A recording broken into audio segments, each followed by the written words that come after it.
construction financing. That's actually commercial lending. So we're talking about commercial lending and going through a number of different items with regards to commercial.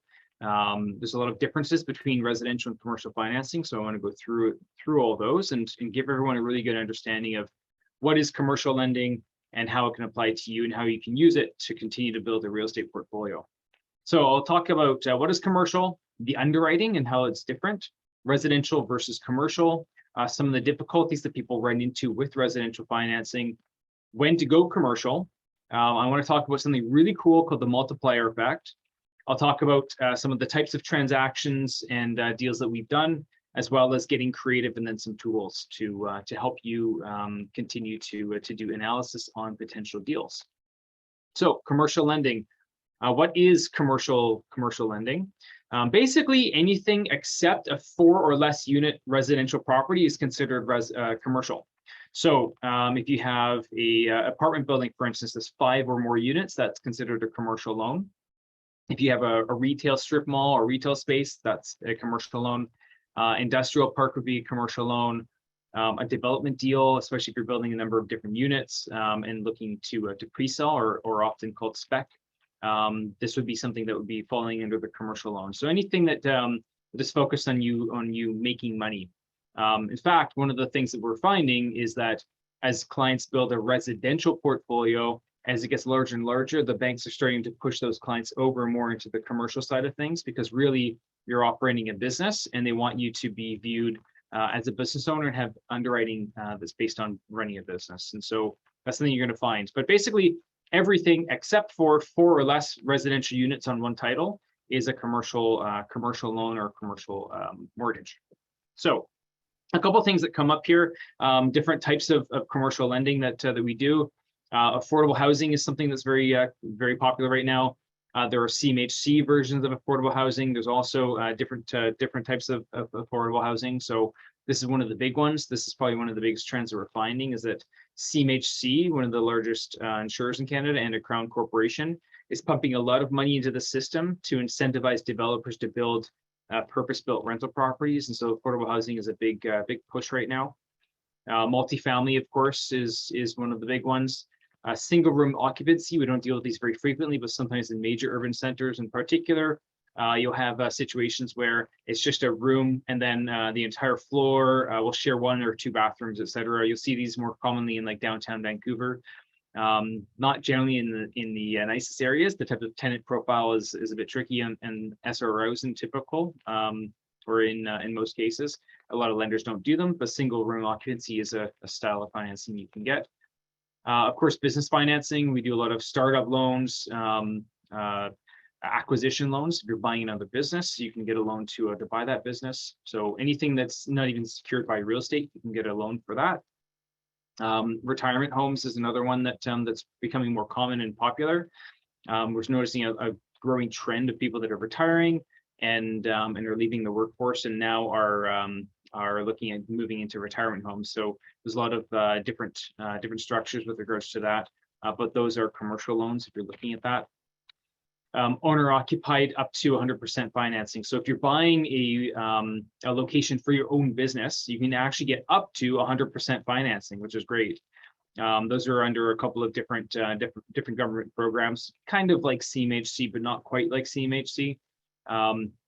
But there are some programs that you can get up to 100% financing for owner occupied. So not for investment, but if you're buying an industrial warehouse for your own business because you need to store your widgets somewhere, then owner-occupied commercial lending is possible as long as your cash flows of your operating business can support it. Construction financing, of course, if you're building a number of properties to build or to sell, or if you're building properties in order to just turn them into rental properties, then construction is another option. And one thing that I will touch on is blanket loans or inter alia loans. This is a way of solving a bit of a complex problem that people do run into eventually as they grow a large real estate portfolio on the residential side. There's a way that you can actually bundle these all up under one commercial loan and actually strip all of these out of your off of your personal credit and off out of your effectively your personal name. So this is something that we do see becoming more of a feature as residential lending gets tighter and tighter.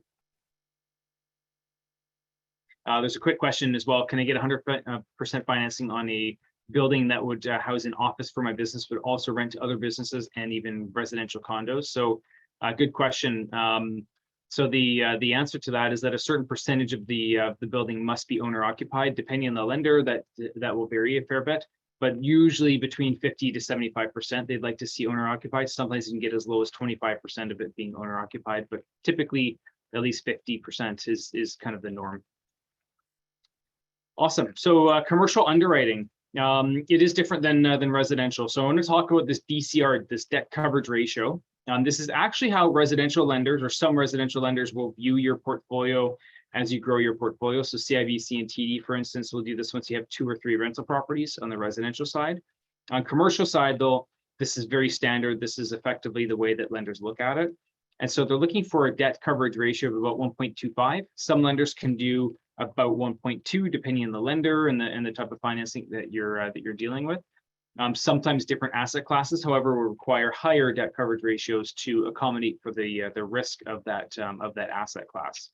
But here's a quick example. So let's say that you had a property that generated $125,000 a year in income, and the current operating expenses, not including a mortgage, are $50,000 a year. They would reverse engineer the maximum loan amount based off of making sure that the total expenses don't exceed $100,000 a year. So if your operating expenses are $50,000, then they would grant you a mortgage where the payments do not exceed $50,000 per year. Let's say that the operating expenses were $40,000, then they would give you a mortgage of up to $60,000 in total payments per year, because that would be $125,000 a year in income on $100,000 a year in debt, which is a 1.25 to 1 ratio of income to debt. So that's the way that they treat this, and this, for the most part, is the most black and white part of getting commercial lending.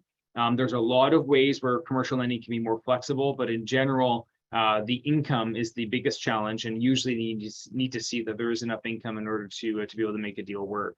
So we do run into this. However, there is another way that we can treat debt servicing, and that's with rental income, but also a corporate guarantee. And so if we look at rental income in general, they're needing to look at the leases. They usually prefer that. Sometimes they can use market rents if the units are vacant. But in general, they're usually looking at the financials of the existing business and the rent roll of the properties. Now, one thing that comes up a lot is, hey, I'm only getting 50% financing on this property, but I'm going to do all these improvements and I'm going to increase the loan amount. Can the lender give me a larger loan amount now? The answer is no. The lender will only give you the larger loan amount once you can prove that you've already done the work. So they're not going to lend to you based off of future potential income. They're going to lend to you based off of the current income. And then once you've improved the property, then they will lend to you a larger amount based off of the new net operating income of that property.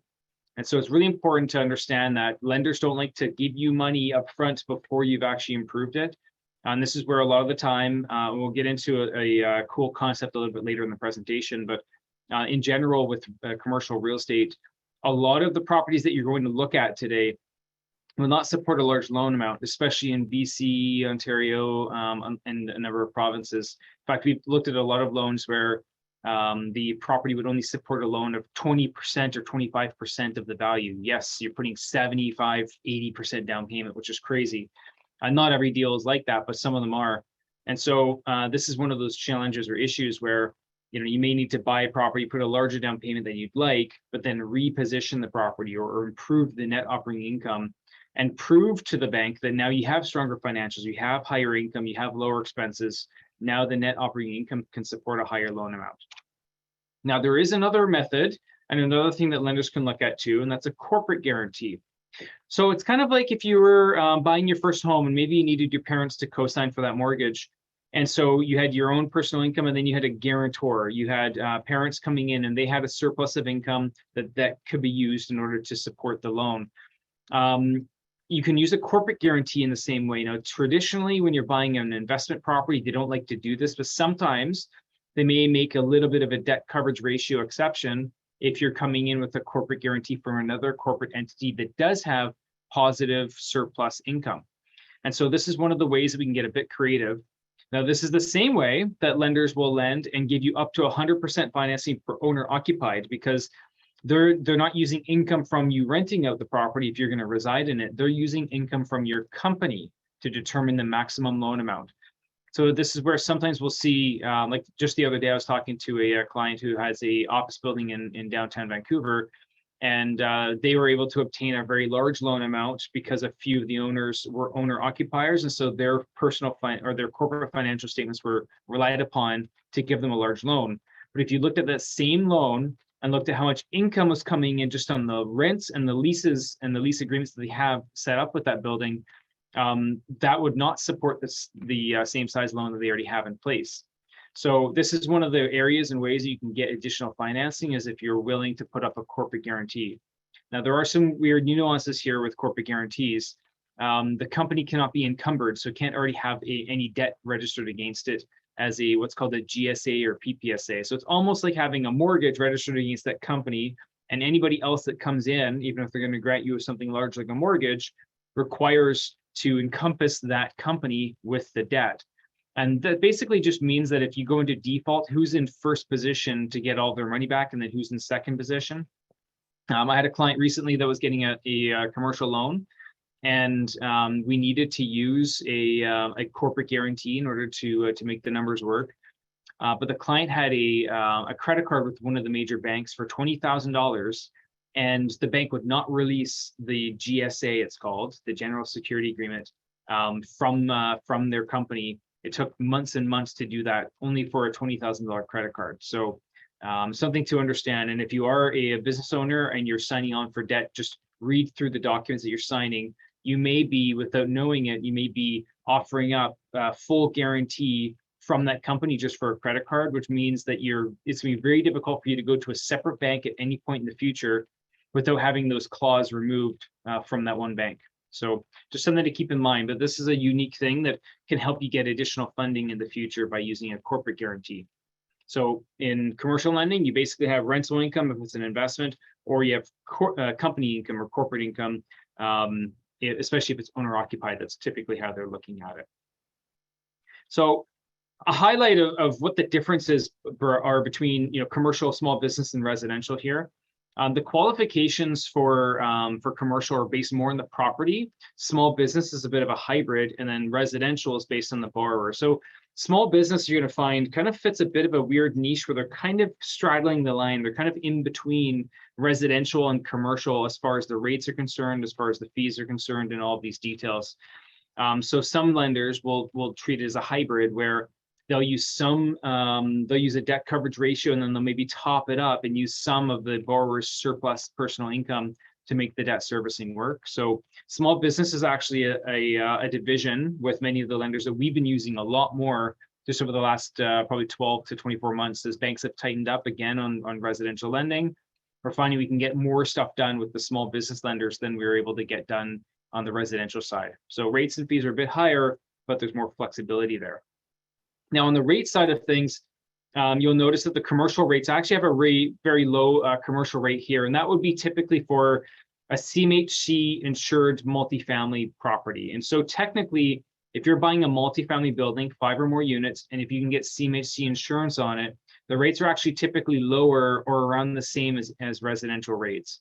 And so that's one thing that you want to watch out for. In fact, I think that the multifamily rate might even be lower than 4.79 for CMHC as of today. I'd have to check on pricing on that. But in general, they're just a tad lower than an insured residential mortgage. So something to consider is that if you can get CMHC on a multifamily building, the rates are usually much better.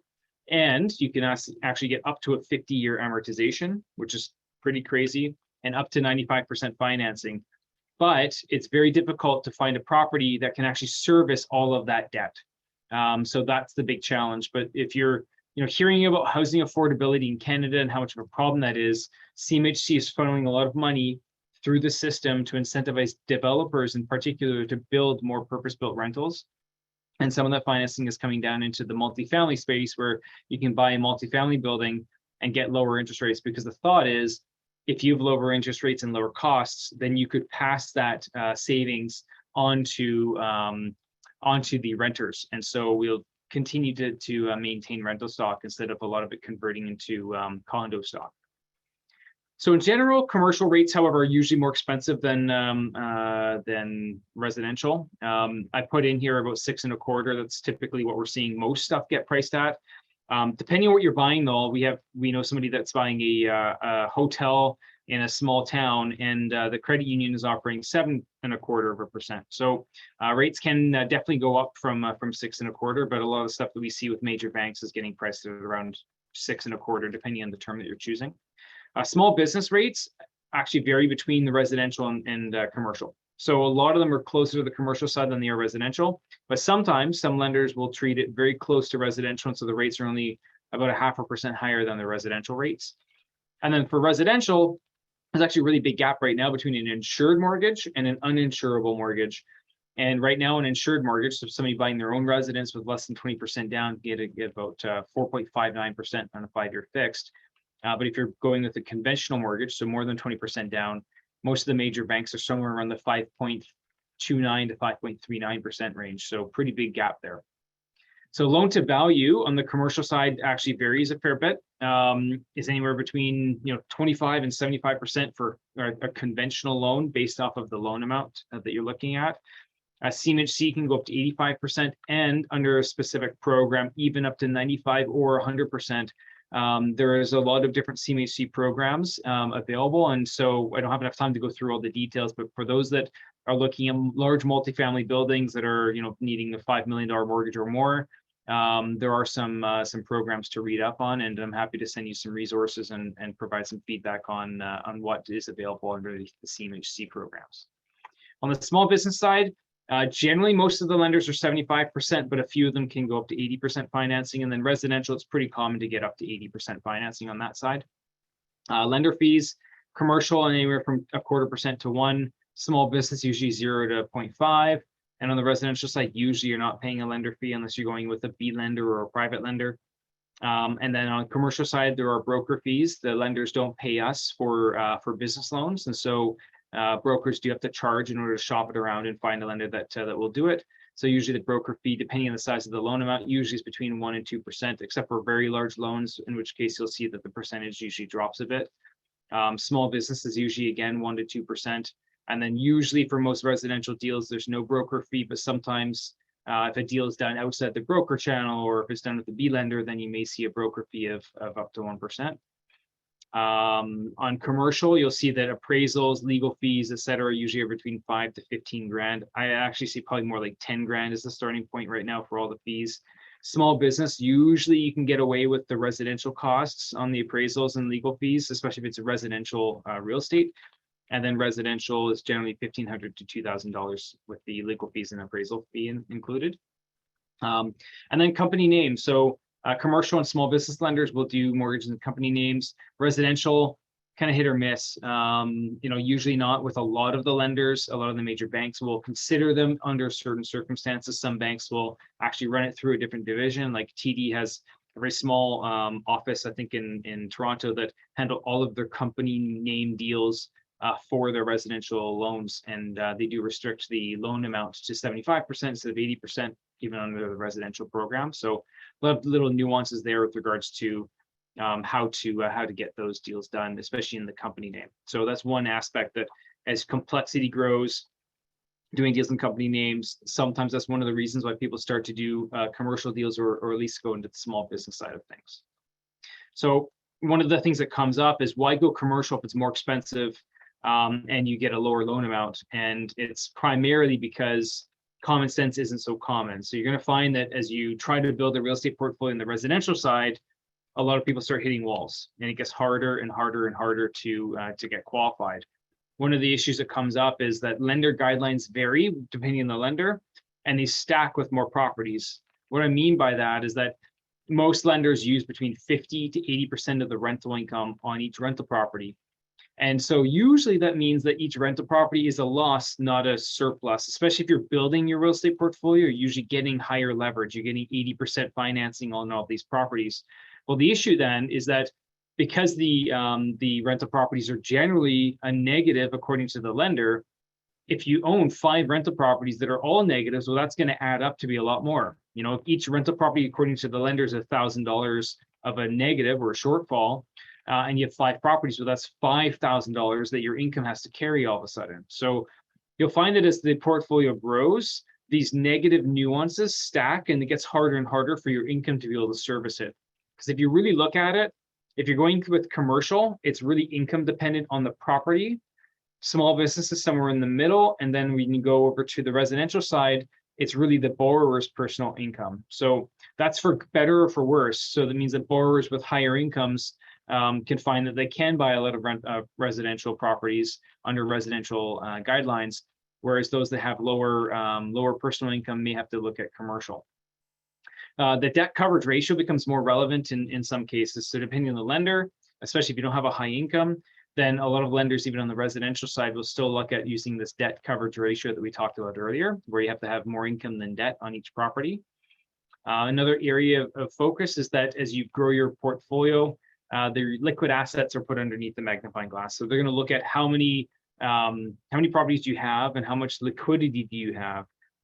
Depending on the lender, there aren't a lot of really strict guidelines with this, but as a general rule of thumb, you're usually looking at between $30,000 to $50,000 in liquid assets per property is a good measuring stick.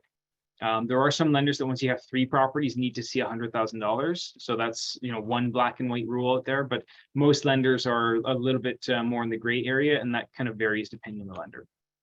Another issue, a lot of lenders have the 5 max rule, and that means either 5 max in total or 5 max with them and up to 10 in total. And so this is something that often people start to find that is really, really difficult. And frankly, a lot of people start to hit that wall. And it's really, really tough for them to keep building their real estate portfolio because they've bought 5 properties, they've bought 10 properties. Each of those is a net negative on their application. And I have a client that has 13 or 14 rental properties, which is a lot. However, his net income per year in his tax return is over $1.5 million per year, and his net worth is over $10 million.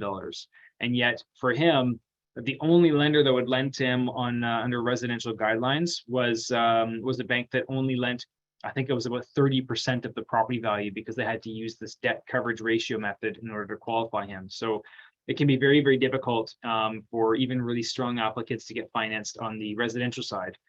Now, the same borrower was able to go out and go to, we arranged a bank to give him commercial lending on an office building where he was going to occupy it. And they gave him 85% of the property value in financing on the office building because he was a very strong client.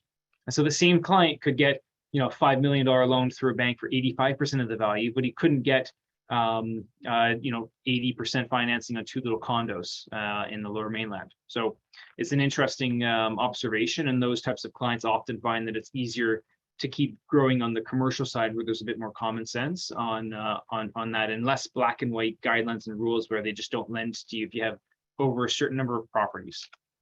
So the issues we find: large portfolio, over 5 rentals is tough. It's even tough getting up to 5, but over 5 is definitely tough.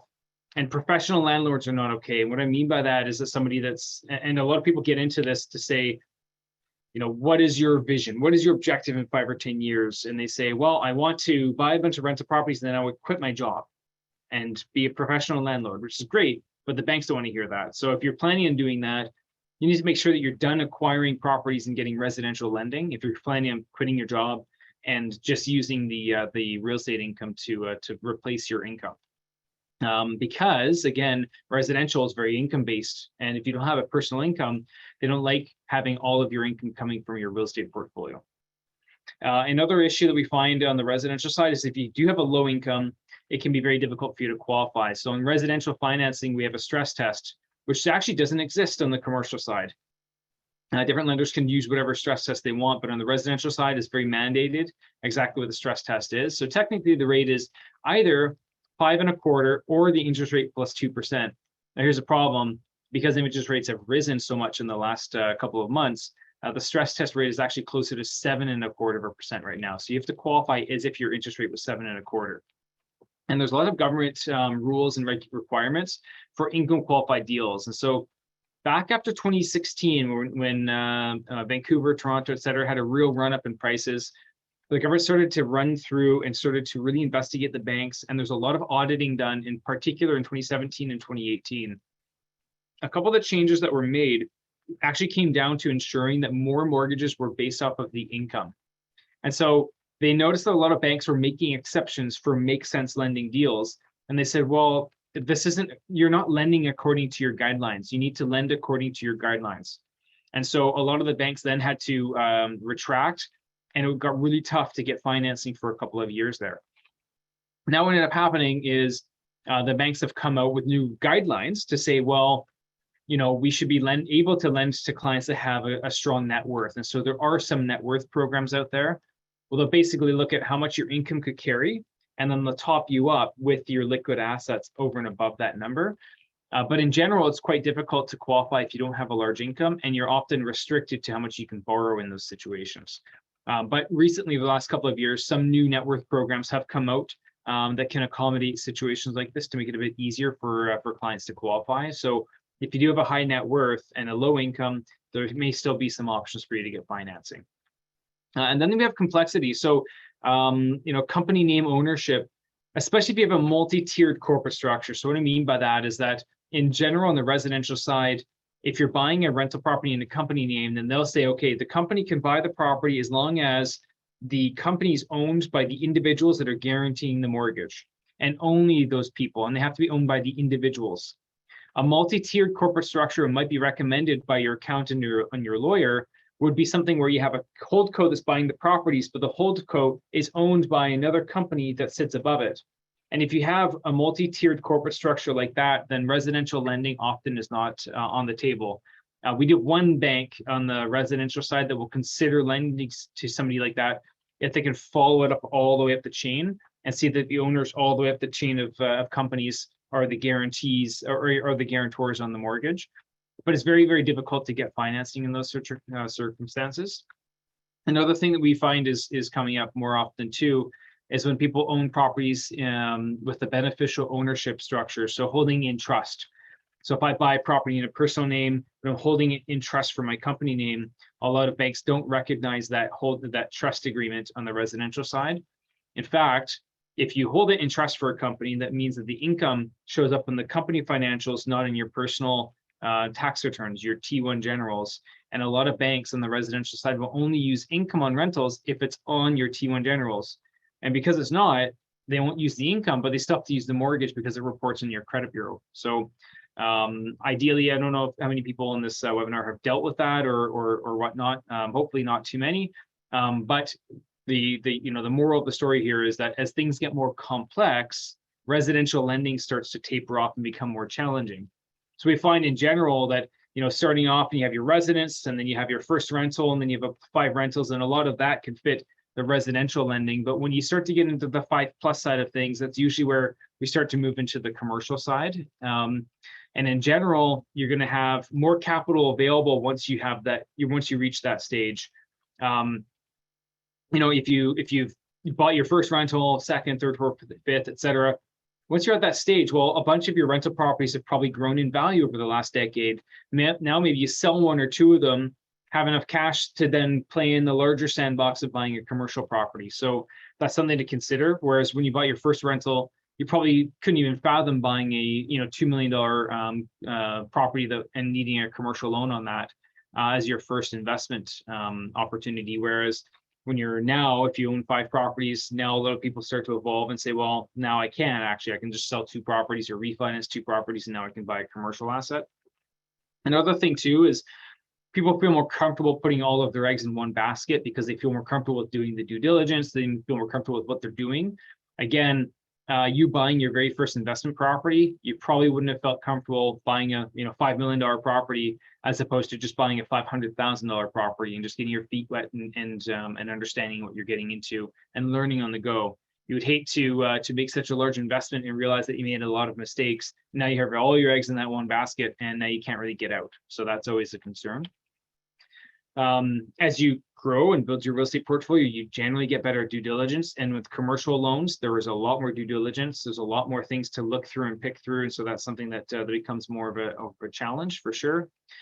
It is also easier to raise capital from others. If you've built up a portfolio of 5 properties, and now you want to go and buy commercial property, and you know how to do the analysis, you think it's a good deal, it's probably a little bit easier for you to go to somebody else and say, hey, look, I found this really good deal. I know you've got some cash kicking around. I know you're not really into investing, but I found a really good deal. Maybe we should go in together, and you can do a joint venture with somebody else. And so this is more common, and it's easier to do once you have a bit of a track record. Another thing that's nice about commercial loans and these size of properties is you get economies of scale. If you buy 20 units, you're probably getting a better deal than if you bought all in one building, than if you bought 20 individual units scattered around Canada. Not to mention your property management is going to be 4 or 5% of the gross rents, whereas on each individual unit, it's probably closer to 10%. There's a lot of economies of scale here that start to become a factor. Not to mention even just your time. Running all of the units in one building means it's one mortgage. It's one property tax you have to pay for. It's one of all of these things. And so it becomes a little bit easier to manage it, whereas running a bunch of little units scattered about becomes more challenging. And there's one very important thing that I wanted to go over, and I want to make sure that everyone has, if you have a notebook or whatnot, or at least can take really good mental notes. This is probably one of the most important things about investing in commercial mortgages and buying properties like this. And this is what the big players all do, and they all understand this really, really well. I still remember probably about 8 or 10 years ago when I first saw and really understood this concept, it really clicked for me, and I realized, okay, this is what people are doing in the commercial space. Okay, I'm so excited. I'm going to drink some water so I can continue talking. Okay, this here is a triangle, and basically these 3 things work together. So if you have 2 of the values, you can solve the third. Okay, and so NOI stands for net operating income, and then you have cap rate, and then you have value.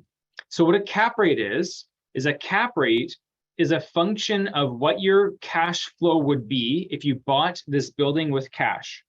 So if I go buy a $1 million building, and after my expenses, not including a mortgage, I get $50,000 a year in cash flow, the cap rate would be 5% because I paid $1 million for it, and I'm getting $50,000 back per year. That's 5% of the purchase price or value that I'm getting back in cash flow. Okay. Now, cap rate is basically a market determined function. So some people think, oh, I'm buying this building and I'm going to change the cap rate. You don't actually change the cap rate. The market determines the cap rate.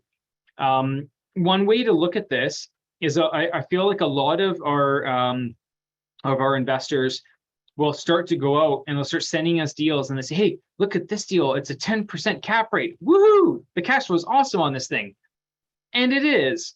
However, it's also in Tumbler Ridge, and there's one employer in town, and that's the mine. And if the mine shuts down, then your vacancy is going to go to 100% or 80% or whatever that percentage is. So it's important to understand that a cap rate is also a function of the perceived risk of buying in that market and that type of asset.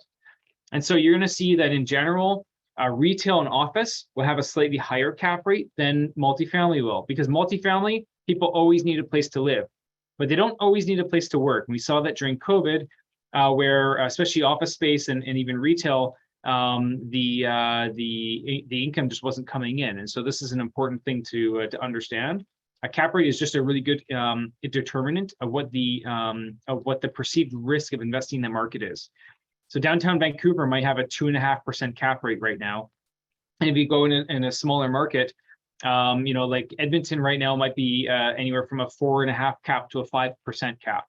And then if you go to really, really small towns, you might be looking at 8, 9, or even 10% cap. So that's how a cap rate works. Now, here's the thing. If you look at it, if you're buying in a 5% cap rate market, that basically means that every $1, somebody's willing to pay $20 to generate $1 of net operating income. Okay, so the net operating income is your total revenue minus all of your expenses. And so in a 5 cap market, that basically means you, going back to the example of a $1 million building generating $50,000 a year in income, you can also break it down into really simple math here and say, well, in a 5 cap market, that means somebody's willing to pay for every $20 they pay, they expect $1 of net operating income back per year. And normally we use this calculation or function when we're looking at acquiring real estate. But one of the really cool things is you can reverse the way that you think about this. And this is my aha moment, is that if you flip it, if you buy in a 5 cap market and you improve the net operating income by $1, you've improved the value by $20, because in a 5 cap market, somebody's willing to pay you $20 for that $1 of net operating income per year.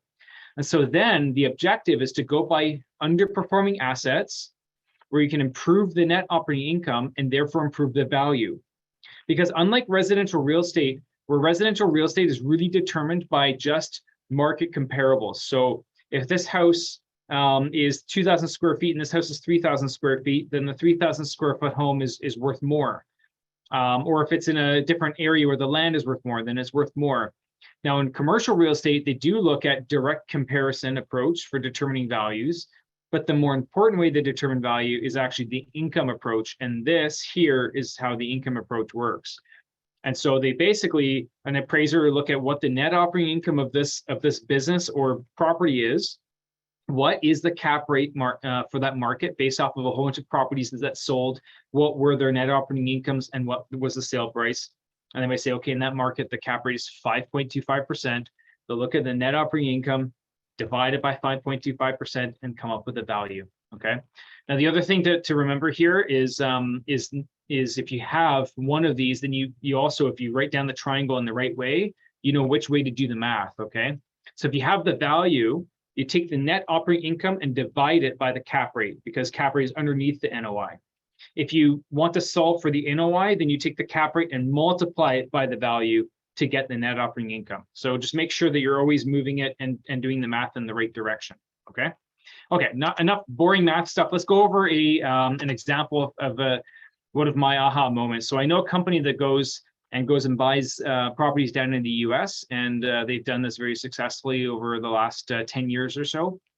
And the deal that they had a 200-unit building under contract, and they actually found that there was a closet that had a washer and dryer hookup, but no washers and dryers were in the building.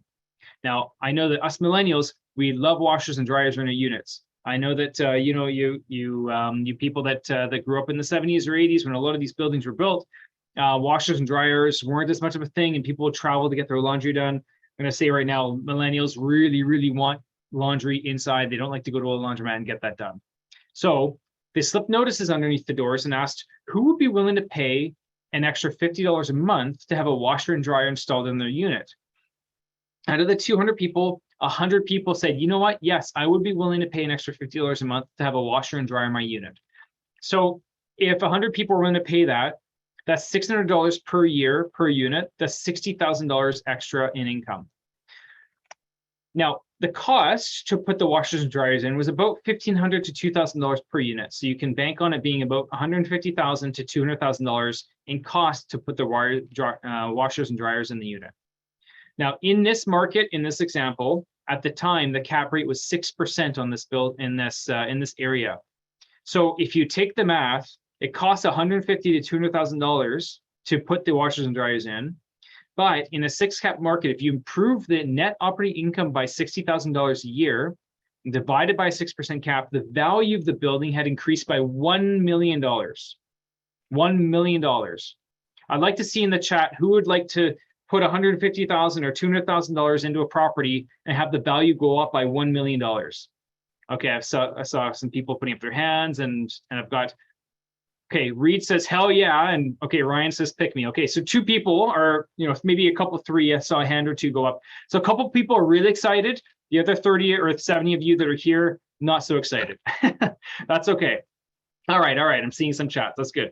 So this concept is really where people make money in the commercial world. Okay, and this is where the big companies make big money. But you can do this on a smaller scale. You can do this with a 6-plex. You can do this with a 10-plex. What you're trying to do is buy underperforming assets, improve the NOI, improve the value, and then refinance and pull, hopefully, your equity back out of the property. Because the really cool thing was the value went up by $1 million, and they were actually able to go back to the bank and get the bank to refinance for 75% of the improved value. And so they're able to take out about $750 in cash. So if they put $150,000 to $200,000 in and then took $750 back out, well, that's a really, really good return. And there's actually possibilities for people to be able to get into commercial properties, improve them if they're really underperforming, refinance it, and actually be left with basically a zero down type of property.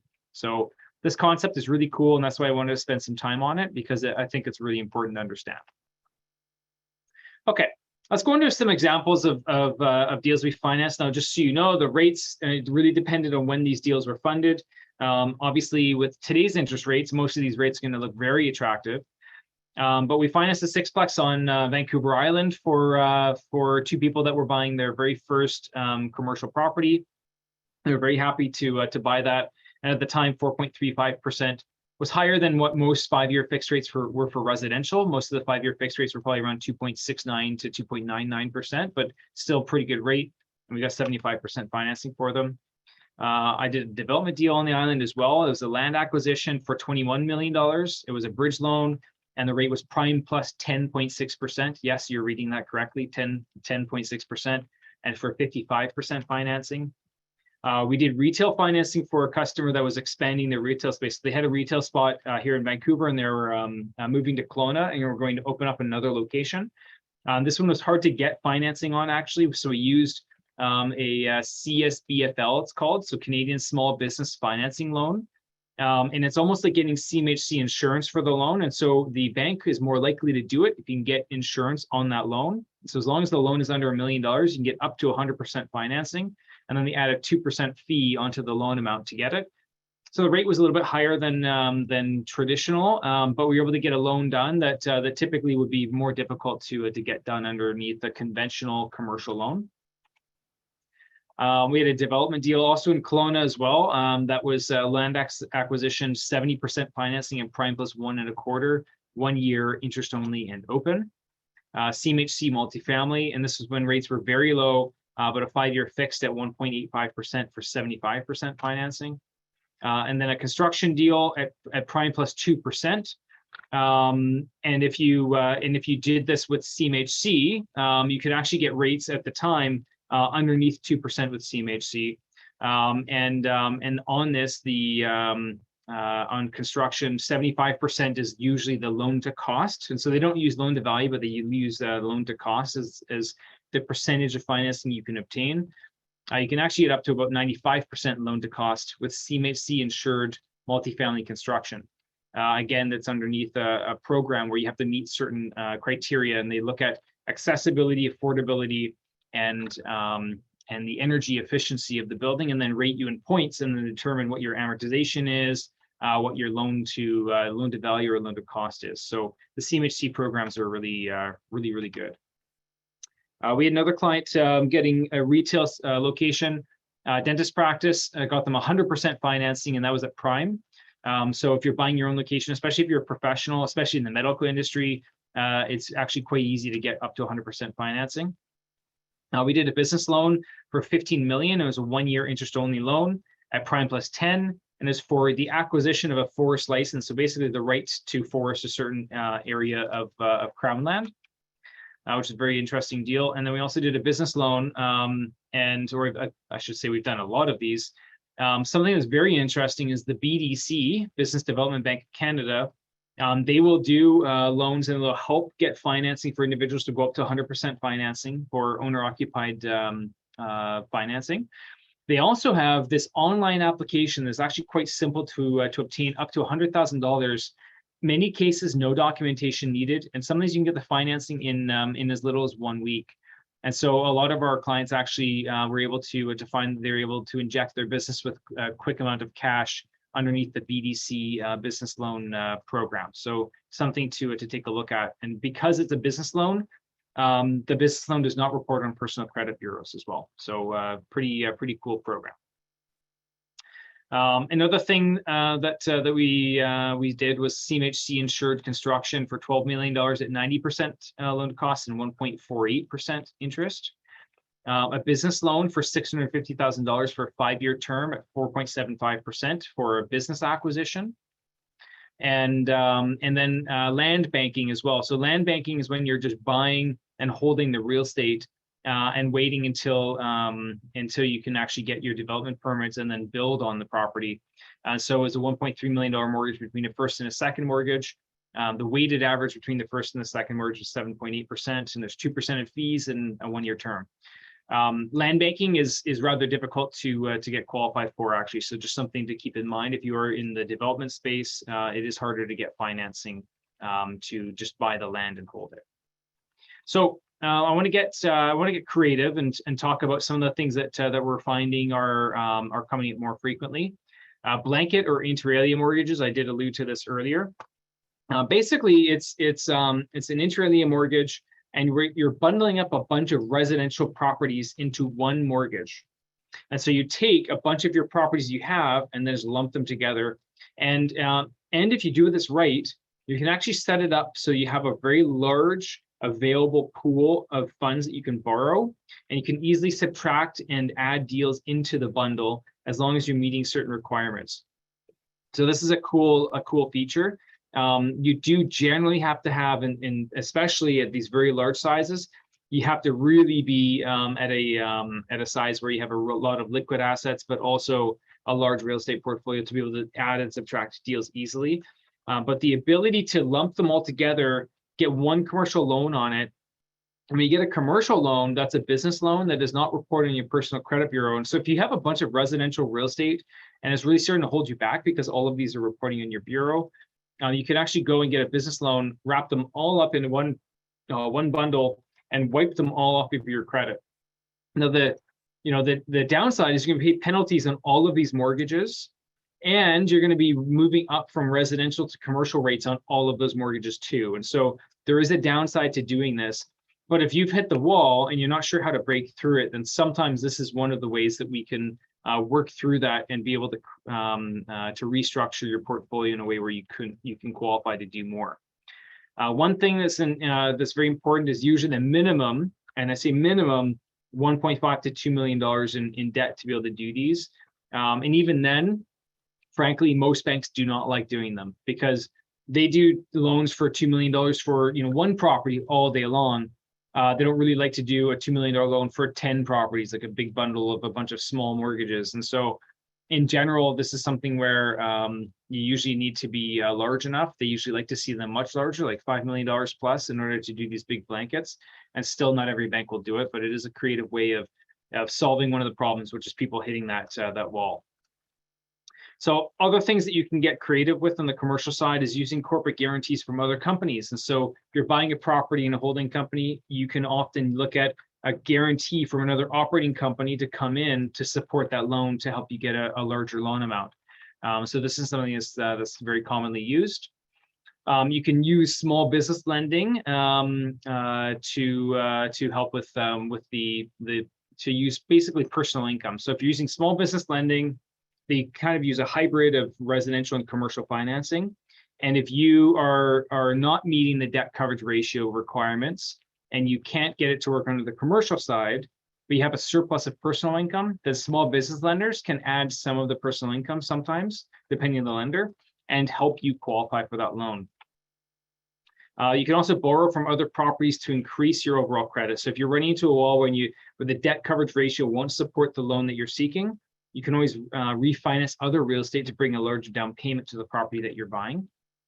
There's something called mezzanine financing, which is typically used in construction, but mezzanine financing is an interesting hybrid of debt and equity. So it's registered as a mortgage, just like debt is, but it doesn't have a payment, and that's where it's treated more like equity, where instead, the person that's doing the mezzanine financing is getting paid on the upside of the overall project. So they get paid like equity, but they have the security of being registered as a debt holder. So in general, they're kind of an in-between between, debt holders are always the lowest risk because if the project goes belly up, debt always gets paid before equity. And so lending especially in first position, is always the cheapest. And then equity is usually most expensive, especially for construction projects, because that's the riskiest piece. There is something that can slot into the middle called mezzanine financing, and that's usually only for projects that are very profitable and with people that have really good track records. Another thing that's very common, and I did this myself last year on a 14-unit apartment building flip in North Vancouver, where We bought a building for 9.5 million and flipped out the units for 12.1 million dollars, and we had a net profit of 1.76 million on the project. We used a GP-LP structure to raise the capital. So we had general partners and then limited partners. We used the limited partners to raise the capital required for the project, and we returned them a 28% return over a 9-month period, which worked out to be annualized it's a 28% return after 9 months, annualized about 42% return on their capital. So you can get a bit more creative on the commercial side of things and raise capital through investors to do your deals as well, which on residential is very difficult because of the requirements for down payments and whatnot. We do have some tools to help you as well. So one of the things that we have is a cash flow analysis spreadsheet. So we both have a residential version of it and also a commercial version of it, as well as an investor kit and monthly webinars, of course, like this one, where we can continue to educate you and teach you. Anybody who would like a copy of our spreadsheet, you can email us at info@greenmortgageteam.ca. We can send you our residential analysis sheet as well as our commercial analysis sheet. This is just a quick highlight of what it looks like, but you'd fill in the purchase price, the number of doors, what the it'll help you reverse engineer what the maximum loan amount is, but it'll actually highlight the debt coverage ratio in red, yellow, or green. So you can just keep tweaking your down payment until your loan amount is at the level it needs to be for your loan to be serviced. So you can actually work out yourself exactly how much financing you can get qualified for on any commercial loan with the spreadsheet. In addition to that, just so everyone knows, 80% of our clients are real estate investors. We're a top 25 mortgage broker in Canada. A team of 18 people that work for Green Mortgage. Last year, we were actually number 14 in Canada for volume. So we're a very large office, and we do have a residential department and a commercial department. Happy to help you build your real estate portfolio. On top of that, 2 years ago, I started up a real estate investing consulting business. And so one of the challenges we found is that people that are trying to build a real estate portfolio, but really find that when they talk to the lawyer, talk to the accountant, and talk to their mortgage broker or banker, they were getting 3 different opinions of what they should do. One of the things we wanted to do is create more holistic planning, where actually sit down with you, your accountant, your lawyer, and really map out what should be the best overall game plan that's in your best interests. Because otherwise you talk to each person and they each have their own kind of way of doing it. And so we decided to set up this consulting company and start to grow that. And we've created some really cool tools that help that. We're actually really excited because we're launching our first weekend course for Green Wealth, and that's coming up on September 24th and 25th. And we actually just sent out an email out to our client base a couple of days ago on Monday, because we've actually offering for clients of Green Mortgage a 50% off coupon code. So instead of paying $19.95 for it, it's only half that. So it's just under $1,000, and you can bring yourself and a spouse for that price. And so if you're interested in learning more about the event, we have a bunch of great speakers. We have a great accountant, lawyers. We have somebody coming out to talk about private equities. We have Ozzie Jurok coming out to speak. We have Patrick Francie with Rain. Myself and some of members of my team are coming out to present. And so we're going to be going over a number of different things, probably a little bit too small to see here, but we're going to be diving into essentially helping people create a formulaic game plan of how to get from where they are at today to where they want to be in 5 or 10 years.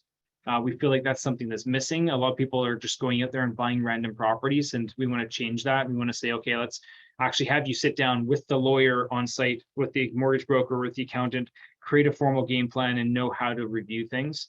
And one of the cool things we're going to do at this event too, for anybody that already owns a real estate portfolio, we're going to help show you which properties are overperforming and underperforming in your portfolio. So we're going to go through an exercise of having us analyze that and then giving you more information to know which properties should you keep and which ones should you sell. So if you wanted more information on the mortgage front, feel free to book a consult with us today. And if you're interested in the Green Wealth event, then email us at info@greenwealthcapital.ca. Or you can always go to our website at greenwealthcapital.ca as well. If you want to learn more, we have a number of different webinars coming up, downloadable spreadsheets, FAQs, And if you haven't received a copy of my book already, Rockstar Real Estate Investing, then you can always email us and ask us for a copy of that. I'd be happy to send it over to you. And other than that, if you have any questions, I'll be here to talk and answer some questions to wrap up the conversation today. So I'll go into the chat and the Q&A and start to go through things. So the email for the spreadsheets is info@greenmortgageteam.ca, and then for Greenwealth, it's info@greenwealthcapital.ca. Okay, so there's a question here, and it's about where does student housing fit in? Good question, actually, Susan. Residential lending, it's very difficult to do student housing. It usually would fit under commercial. There's a couple of residential lenders underneath, like B lenders, that have some kind of student housing programs. In general, those student housing would fall underneath a commercial loan, and that's a completely different bucket.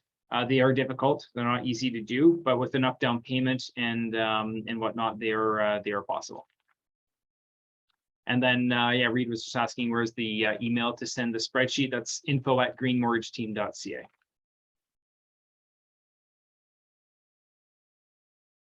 Awesome. I'm going to go into the chat and see if there's any other questions in the chat. You guys are taking it easy on me. And yes, the pin drop is at our old office address. I realized that my marketing team hasn't changed the photo yet. So the address at Granville Street is our current address. The pin drop is at our old address. So we're at Granville and 10.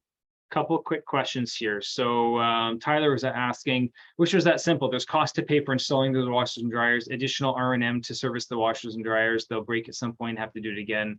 Many complexities that, yes, hiring somebody like Cal will be important to understand. Yeah, so yeah, Tyler, of course, there are some additional costs involved. And so, you know, the math isn't quite that easy, but the reality is the income of $1 million or $60,000 more per year is going to be more than enough to service the additional cost of doing that. And there's tons of other examples other than washers and dryers where you can install fences around unfenced areas and expect higher rents. There's a lot of different ways of improving the net operating income of a building. Haytham asked the question, would blanket mortgages trigger land transfer tax? Only if you're moving the properties from personal name to company name.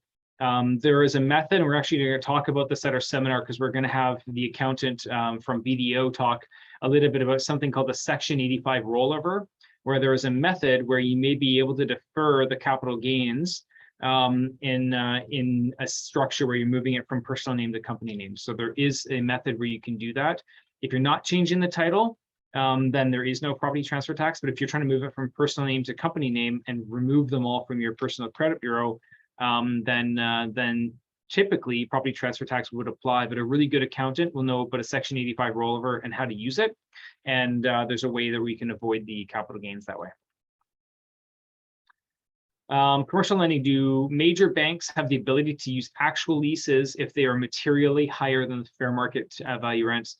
They will just ask the question. So the appraisal coming in, if the appraisal has much lower market rent analysis than your leases, then we're going to need an explanation.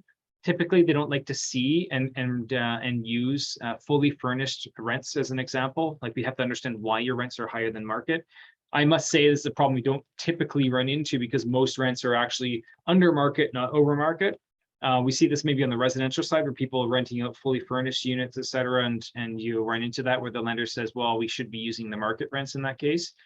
But if you are doing it and you're doing fully furnished, or even sometimes some lenders on Airbnb, if you have a couple of years of financials to verify that the net operating income is in fact that steady and you're always getting it, then we can often use the income as per the financials.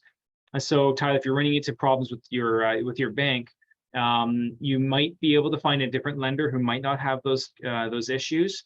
Also, you'll also find that you might be able to, if you have a few years of financial statements, we might be able to work around that. June has a question. When do you go from private to public offerings and number of investors from a promoter's point of view? So there's a lot to talk about actually on this. in Canada, you do have to be an exempt market dealer to go outside of your personal sphere of people that you know to raise capital. And so if you're starting to promote, you really need to talk to a lawyer. You're going to need to do up an offering memorandum. You're going to need to have yourself or somebody else raise capital through an exempt market dealer. And if you're not an exempt market dealer yourself and following all the compliance regulations, usually an exempt market dealer will charge up to about 5% to raise capital for your project. So there's a lot of costs involved with doing that. And so there's a lot to dig into on that.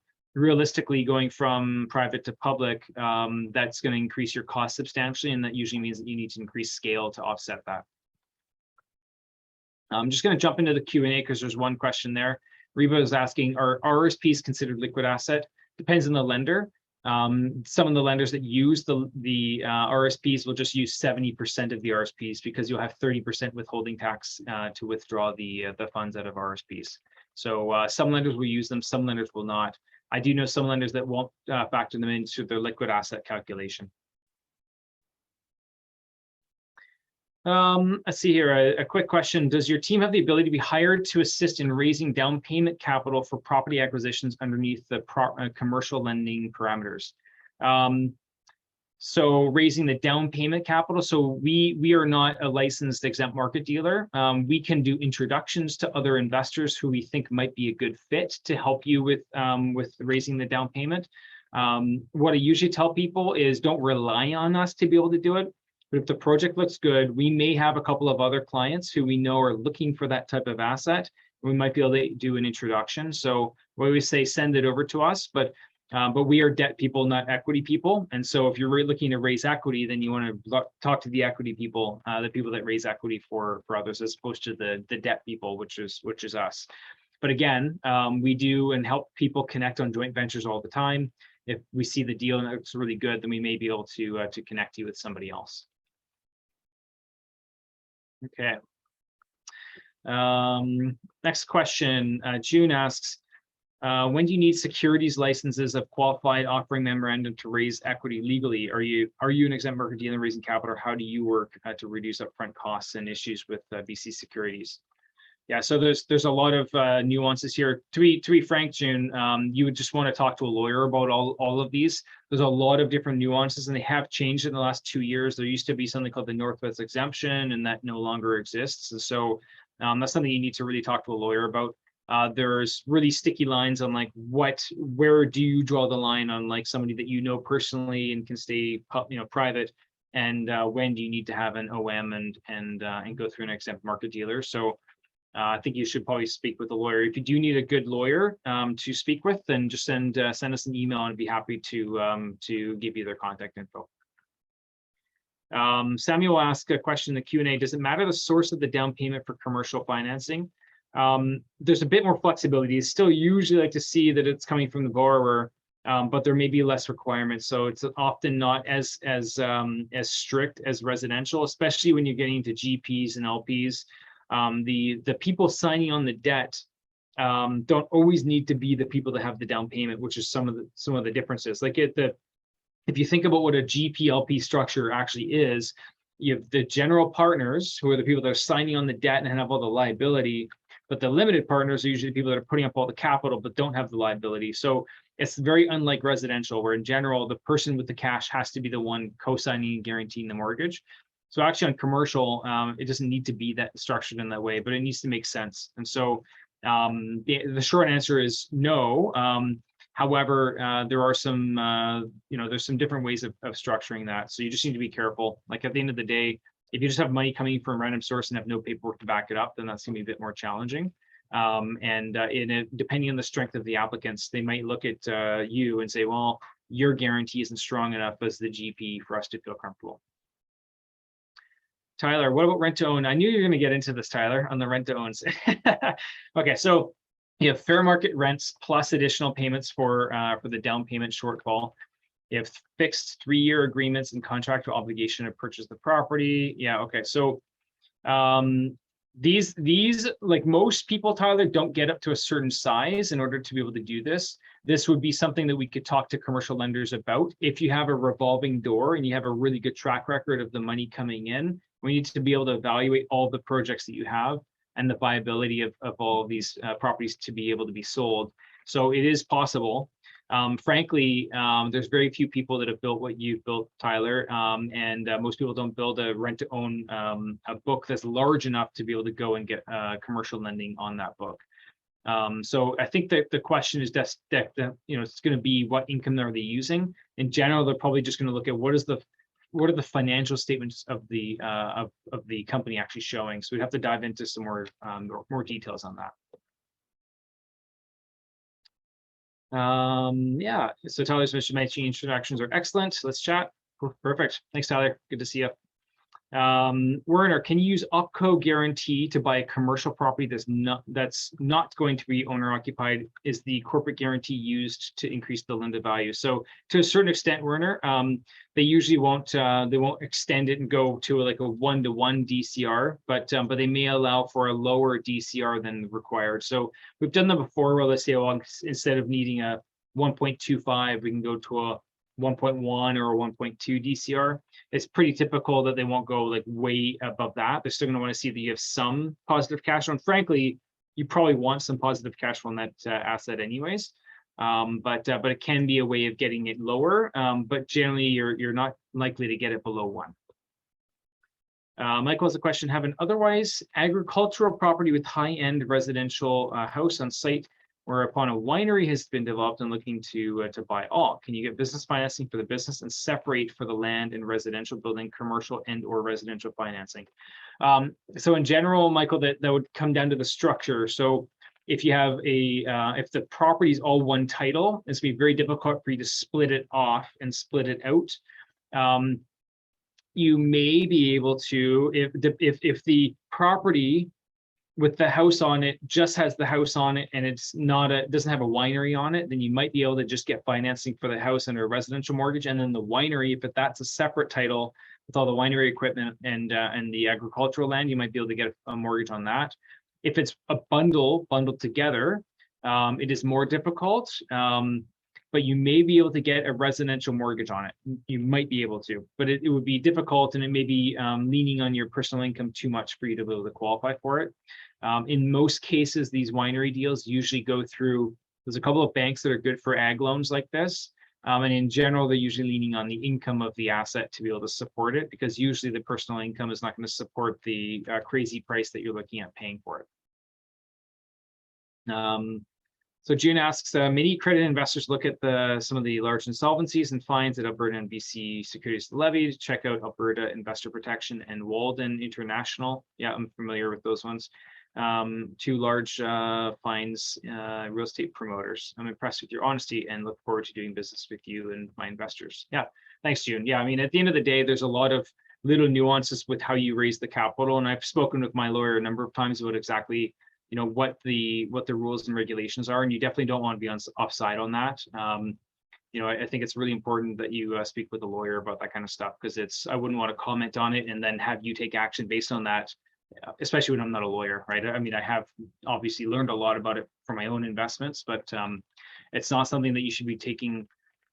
You really don't want to be marketing it outside of your personal sphere of people that you know. And one of the things that comes up, and I've heard lawyers say this, is like, have you had that investor over to your house to have dinner, as an example? And if weird questions like that come up, so just make sure that you talk to a lawyer if you're planning on doing large GPLP structures. Awesome. I think that's all the questions. So any other questions before we wrap up? I think that's about it. Thanks everyone for coming out. If you want to learn more, I highly recommend you check out the Greenwealth Capital event. That will be a really, really good one, and we're really diving into like the nitty gritty. So if you think this was high level, that one's going to be even deeper. I'm going to have a really good lawyer, really good accountant. June, you can pick the lawyer's brains on the GPLP. We're actually going to have a segment on GPLPs and all the little nuances on that. So good to see everyone. Thanks so much. Have a good night. We'll talk soon. Thanks.